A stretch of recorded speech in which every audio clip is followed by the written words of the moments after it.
Class में छोड़ा था। हमने अभी तक little, the little, a little, much, many, है ना, और लास्ट क्या लिखा था, ईच, एवरी और सम, एनी, सब पढ़ लिए थे। अब हमारा आइदर और नाइदर। आइदर का अर्थ पहले हम आइदर देखते हैं। आइदर का अर्थ होता है दोनों में से कोई एक। आपके पास दो ऑप्शन है, दोनों में से कोई एक, या फिर दो व्यक्ति है, दो पर्सन है, दो थिंग्स है, सबके लिए, ऐसा नहीं कि दो वस्तु के लिए हो, सब चीजों के लिए होगा। दो थिंग्स हो सकती हैं, पर्सन्स हो सकते हैं, कोई ऑब्जेक्ट हो सकता है, उन सब के लिए होगा वो दोनों में से एक के अर्थ में आएगा, वहां हम आइदर का यूज करेंगे। आइदर होता है वो सिंगुलर नाउन के लिए होता है। क्यों होता है सिंगुलर? ये पहले कह रहा है दोनों में से एक आ रहा है, वैसे एक के लिए यूज हो रहा है, तो एक वैसे वो क्या हो गया, सिंगुलर नाउन हो जाएगा। Example, either room is good. Either room, कोई एक कमरा है वो अच्छा है। इसमें से मतलब बहुत सारे कमरे ऑप्शन दे दिए, इसमें से कोई एक कमरा है वो अच्छा है। फिर you can have either T और कॉफी, दो चीज दे दी, दोनों में से एक सेलेक्ट करनी है ना।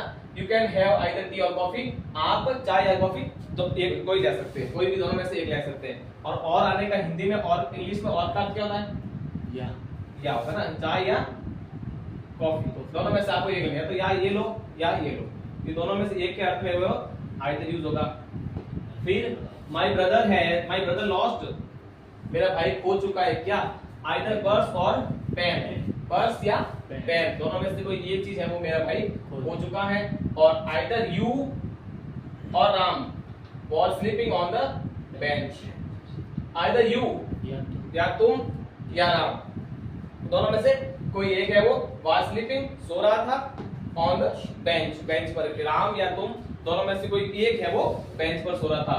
इन दोनों में से एक के अर्थ में आइदर आ रहा है, पर्स है, पेन है, दोनों में से एक के अर्थ में आइदर आ रहा है, टी है, कॉफी है, इन दोनों के अर्थ में आइदर आ रहा है। और आइदर रूम, कोई एक कमरा, मतलब बहुत सारे कमरे हैं उनमें से कोई एक कमरा है वो अच्छा है, इन सब के अर्थ में आइदर आ रहा है। ठीक है, लगाइए नेक्स्ट, नाइदर।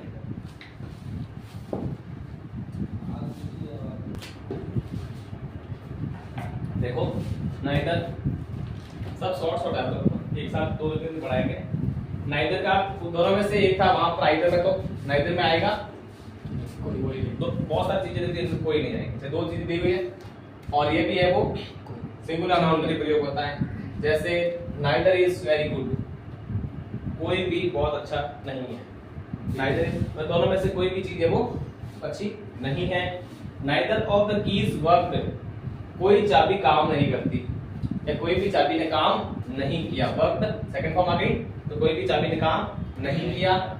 और I have read neither of these books, मैंने इन किताबों में से कोई भी किताब नहीं पढ़ी, है ना, नाइदर कोई नहीं, यानी कि I have read neither of these books, मैंने इन किताबों में से कोई भी किताबें वो नहीं पढ़ी है। नहीं के अर्थ में सीधा कह सकती है किस चीज को कर रहा है, नेगेटिव चीज को कर रहा है ना। आइदर है वो पॉजिटिव है, दोनों में से एक को चूज करना है, और नाइदर है वो नेगेटिव चीज को करने का मतलब कोई नहीं के अर्थ में ये आएगा। चलिए आगे,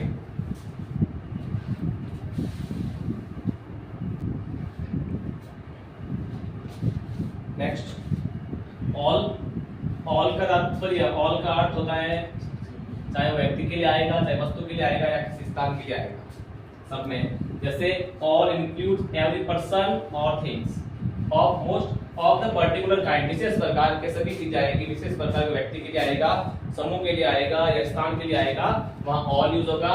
example, all of us were tired, क्या अर्थ हुआ, all of us were tired, हम सब थके हुए थे। All countries have a national flag, हर देश का या सभी देशों का, है ना, ऑल कंट्रीज सभी देशों का अपना राष्ट्रीय झंडा है, नेशनल फ्लैग है। All the students are present, सभी विद्यार्थी उपस्थित हैं। And all the boys are watching the match, और सभी लड़के हैं वो मैच देख रहे हैं, यानी सभी के अर्थ में ऑल यूज होगा। और अधिकांश ही होता है वो सबसे आगे यूज होता है ना। जब भी आपको कोई एग्जाम में ऐसा सवाल मिले कि सबसे आगे ऐसा सवाल दे दिया और यहाँ ऐसे करके आपको ब्लैंक बना दिया कि अब यहाँ क्या भरोगे, तो ऑप्शन में देखना, एक एक चीज लगा के देखना कि क्या मैच हो रहा है, उसकी ट्रांसलेट करना क्या निकल रहा है, उसके अकॉर्डिंग आपको यहाँ पर फिल करना है। यहाँ क्या फिल होगा, ऑल। ठीक है, चलिए नेक्स्ट, मोस्ट मोस्ट का प्रयोग अधिकांश, अधिकतम या अधिकतर भी कह सकते हैं ना। अधिकतर के लिए अर्थ में होता है, जैसे मोस्ट चिल्ड्रन लाइक प्लेइंग, अधिकांश बच्चे खेलना पसंद करते हैं, है ना। Plural subject first form simple tense, तो अधिकांश बच्चे या अधिकतम बच्चे होते हैं वो खेलना पसंद करते हैं। Most of the teachers are helpful, अधिकांश जो टीचर होते हैं वो हेल्पफुल होते हैं, मदद करने वाले होते हैं, हेल्प करा।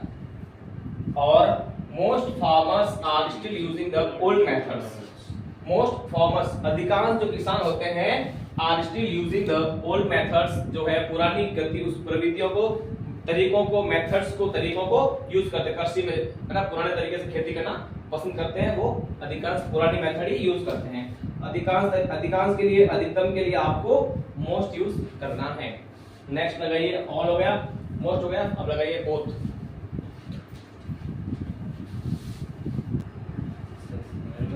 Very light, it's a well line. Well line.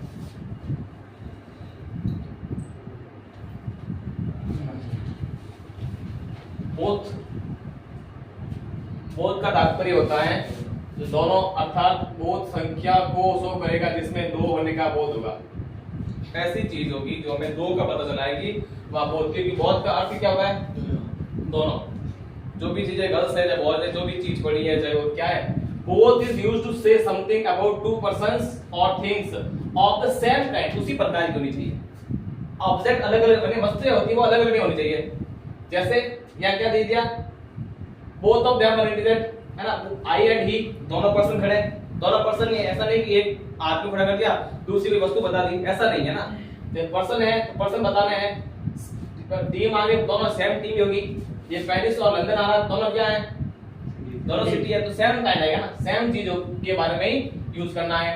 Both of them were intelligent, both of them उनमें से दोनों है, वो दो है, उनमें से दोनों ही क्या है, इंटेलिजेंट है। आई एंड ही वह, मैं और वह, बोथ आर इलेक्टेड दोनों चुने गए, दोनों है वो सेलेक्ट हो गए, इलेक्ट हो गए। Both the team played very well, दोनों टीमों ने अच्छा खेला। Last year I went to Paris and London, पिछले साल में पेरिस और लंदन गया। I like both cities very much, और मुझे, मैं वो दोनों शहरों को बहुत पसंद करता हूँ, यानी मुझे दोनों शहर बहुत पसंद आए। ये सेम चीजों को शो करता है, बोथ ऑफ देम दोनों लड़कों को, दोनों सब्जेक्ट को, पूरी दोनों टीम को और दोनों सिटी को शो करता है। सेम काइंड जरूरी है इसमें। फिर सेवरल का, सेवरल का हिंदी मीनिंग क्या होता है, कई, एक ही अर्थ सेवरल कई होता है। सेवरल के बाद प्लूरल नाउन आएगी, क्यों, कई में एक से ज्यादा चीजें होती है, पहले कह दिया कई चीज आएगी, एक से ज्यादा हो गई तो प्लूरल हो गया। He sold several fans, तो several के बाद प्लूरल आ गया, है ना। तो he sold several fans, उसने कई हैं वो पंखे बेचे। Several girls are playing in the field, several girls कई लड़कियां are playing खेल रही हैं in the field मैदान में, मैदान में कई लड़कियां खेल रही हैं। और several books were laying on the table, several books कई किताबें were laying पड़ी थी on the table, टेबल पर कई किताबें पड़ी थी। चलिए नेक्स्ट,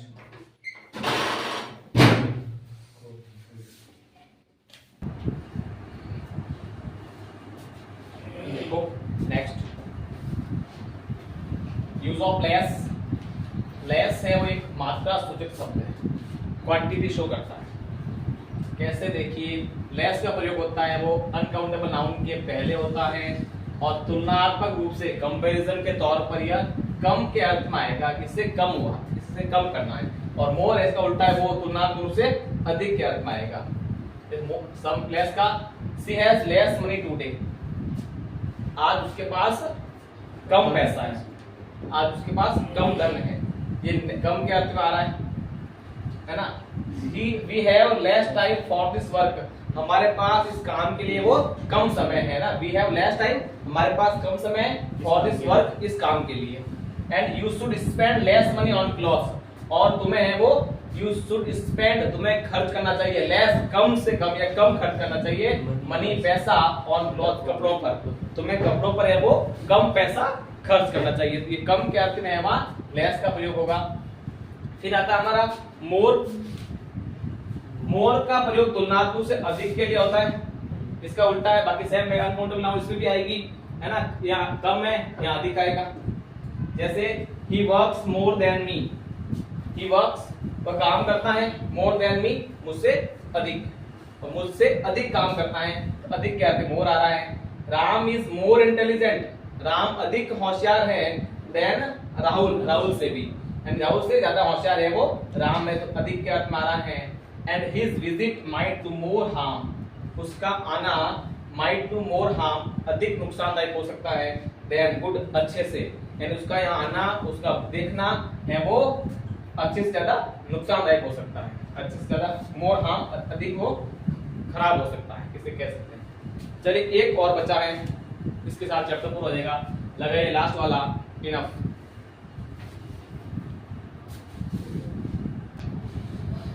चलिए नेक्स्ट इनफ। इनफ का अर्थ होता है पर्याप्त, कोई चीज हमारे लिए सफिशिएंट हो।